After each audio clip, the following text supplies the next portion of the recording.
Interesting stories around this morning. You know, Angela Rayner manages to get cleared by the police, but she's now somehow managed to get herself into the middle of a row about Palestine because we've been playing the clip this morning where she's promising a group of Muslim voters that basically if Labour get in, they will recognise Palestine. That's not the Labour position, apparently, is it? Well, I would just correct you that I think saying that she managed to get cleared by the police had over and over said that they didn't think that this was worth looking into, And then they looked into it. and then after significant after significant Conservative Party political pressure, they put 12 detectives on it, 12 detectives who should, of course, been doing much more important things, trying to protect the people of Stockport. Anyway, the Tories wasted police time, and Well, surely now, the of police course, wasted Angela's been police time. exonerated. No, come on, the police wasted police time. They didn't have to do it. They don't have to respond to every single person that writes them a letter asking that something should be looked into. You've got a member of the government, the vice chairman of the Conservative Party, the chairman of the Conservative Party, literally writing a letter to the police saying that they've got to do this. I mean, I'd say that's political pressure. And what I find really disturbing is that, you know, we should be seeing the police looking into Tory donors who received knighthoods. You've got peerages, Tory donors who've got multi-million pound COVID contracts for unusable PPE. Maybe looking into Well, the police the are looking into Prime some of those, Minister, aren't they? looking at, But I looking think at I the don't. The Prime thing I don't Minister, get though, you know, Richard. The thing I his WhatsApps mysteriously vanishing, yeah, and but instead here's the thing. Angela's had her name dragged through the mud by the right-wing media. Yeah, well, I mean, you might want to be keeping on obsessing about the police and the right-wing media and undue influence and all of that, but surely you'd rather be talking about the good things that Labour Party's doing. I don't understand why Labour wants to focus on Angela Rayner's been cleared, you know, as if, you know, she was being accused of some heinous crime. She wasn't. You know, and she could have sorted it all out by simply providing the information that she was being asked for.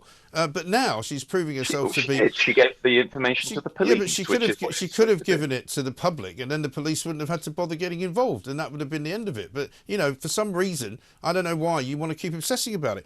I'm far more interested in why she now wants to recognise Palestine when David Lammy has said that he would only, as Foreign Secretary, if he was elected and in the new government, he would only consider recognising Palestine as part of a two-state solution. That's not what she's saying. Well, I mean, it sort of is in the sense No, it that isn't. She said that if they get into power, they will recognise Palestine. Those are her words. We've got the clip. which would be a two-state solution. She didn't say So that. She did not say that. I can tell you with absolutely no doubt that she definitely believes in a two-state solution. Well, she didn't say it to a group of Muslim men who were sitting there scowling at her without any other woman in the room. So there is absolutely no question of about this. She was definitely talking about a two-state solution. She definitely was not talking about the end of the Israeli state, which is, I think, what you're implying. That's not what I'm implying. I'm just saying that she says that Palestine would be recognised as soon as Labour gets into government. There was no qualification as to why that would happen.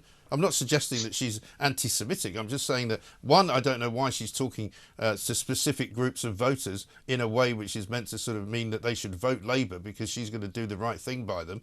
And two, why she's saying something which is completely and utterly wrong as far as Labour policy is concerned. So there's a couple of different things there which I'll address hopefully quickly and separately. One is I think it's completely normal to go to different kinds of voters and talk to them about the policies that they care about. Which other groups of voters has she So gone you to would go and speak to? talk. You would go and talk to a group of nurses and talk to them about NHS Has she gone to speak policy. to any Jewish voters about what she's going to do about Palestine? She's definitely gone and spoken to Jewish voters about tackling anti-Semitism, which is an issue that they would be particularly concerned about.